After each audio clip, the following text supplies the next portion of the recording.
શ્રાવણ માસના પ્રથમ સોમવારે શિવાલયોમાં હર હર મહાદેવના નાદ સાથે ભક્તોની ભીડ ઉમટી।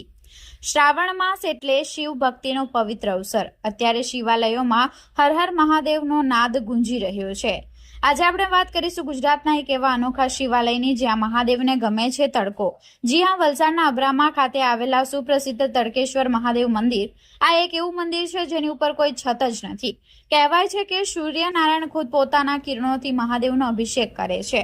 શ્રાવણના પાવન પર્વે અહીં શિવ ભક્તોનું ઘોડાપુર ઉમટ્યું અને પવિત્ર શ્રાવણ માસમાં વલસાડ નજીક વાંકી નદીના કિનારે આવેલા આ પ્રાચીન તડકેશ્વર મહાદેવ મંદિરમાં આસ્થાનો અદ્ભુત સંગમ જોવા મળી રહ્યો છે।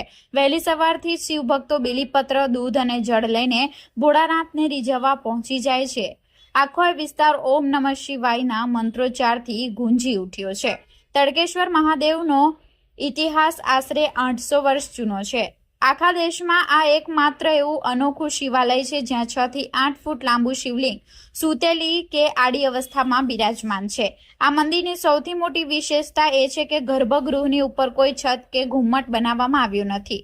છત ઉપર 22 ફૂટનો ખુલ્લો ભાગ છે, જેના કારણે બપોરના સમયે સૂર્યના સીધા કિરણો એટલે કે તડકો સીધો શિવલિંગ પર પડે છે।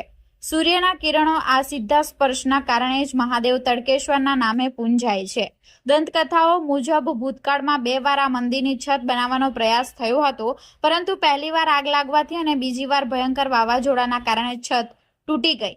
ત્યારબાદ મહાદેવે પોતાના પરમ ભક્તના સ્વપ્નમાં આવીને આદેશ આપ્યો કે હું તડકેશ્વર છું, મને સૂર્યના કિરણો જોઈએ છે, મારી ઉપર છત ન બાંધશો। બસ ત્યારથી જ આ શિવાલય છત વિનાનું જ અકબંધ છે। ખરેખર પ્રકૃતિ અને પરમાત્માનો આવો અદ્ભુત સમન્વય બીજે ક્યાંય જોવા નહીં મળે। શ્રાવણ માસમાં દૂર દૂરથી આવતા ભક્તોની મનોકામના આ છત વગરના મંદિરમાં અચૂક પૂર્ણ થાય તેવી પ્રબળ આસ્થા છે।